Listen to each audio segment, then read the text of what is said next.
睇，我數啊，OK，你數到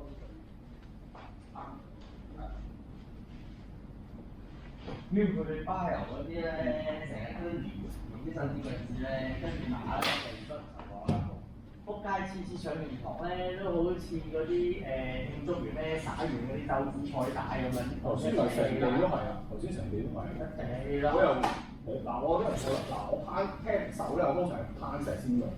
我就我又唔明巴油點解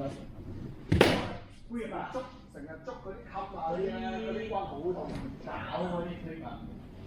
其實咧好容易猜到嗰啲唔係要咁靈活之下，你咁樣找住其實好辛苦嘅，因為我哋攀石咧，呢一成因為驚咧你呢條身會斷。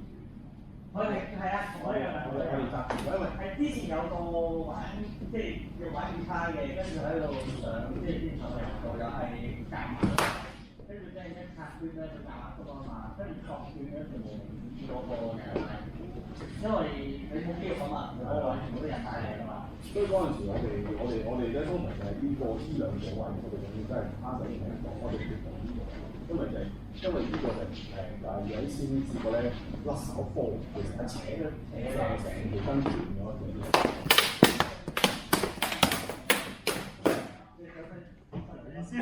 所以而家聽嗰啲就係喺嗰個中間位度跟住咧就用交叉。